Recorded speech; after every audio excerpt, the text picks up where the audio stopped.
नमस्कार, माझं नाव जगदीश आठवडे. मी अलिबाग डिजिटलमधून बोलत आहे. तर आज आपण ओव्हनमध्ये ऑटो कुक मेनूबद्दल आपण जाणून घेणार आहोत. त्याआधी आधीचे तुम्ही ओव्हन जर बघत असाल त्याच्यामध्ये सीन कसं होतं की ऑटो कुक मेनूचं ऑप्शन नव्हतं. त्याच्यामध्ये फक्त तुम्हाला जर वेटनुसार आपल्याला वेट टाकायचं, टायमिंग आणि टेम्परेचर आपण मॅन्युअली सेट करायचं होतं. बरं, आता जे ओव्हनमध्ये काय दिलं आहे, तुम्हाला ऑटो कुक मेनूचं सेट दिलं. तर ह्याच्यामध्ये कुकिंगसाठी ऑटो कुक मेनूमध्ये किती ऑप्शन बनवू शकतो इकडे एक मिनिट बघू शकताय. एल जीमध्ये दिलं आहे बघा ऑटो कुक 401 आपण डिशेस बनवू शकतो. सर तुम्ही इकडे अजून बघताय तर आय पीचं मॅक्झिमम 250-300 पर्यंत असतात. तर ऑटो कुक मेनू कसं काम करतो तुम्हाला मॅन्युअली सांगतो. तर हा तुम्ही एल जीचं जेव्हा आपलं मॅन्युअल बघू, सॅमसंगचा मॅन्युअल बघितलं तर तुम्हाला ह्याच्यामध्ये दिलं आहे बघा. तुम्हाला समजा आता बरेच ऑप्शन दिलं. टोस्टेड फ्रॉन्स म्हणजे तुम्हाला कोलंबी बनवायची आहे.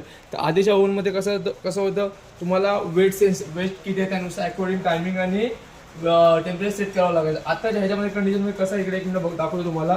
तर तुम्हाला वेट 600-700 ग्राम तुमचा कोलंबीचा वेट असेल त्याच्यामध्ये हा कोड टाकायचा. हा कोड असतो 8.8-1. हा टाकला तर ऑटो कुक मेनूमध्ये डायरेक्ट तुम्हाला टेम्परेचर आणि टायमिंग डायरेक्ट तुम्हाला शो करणार.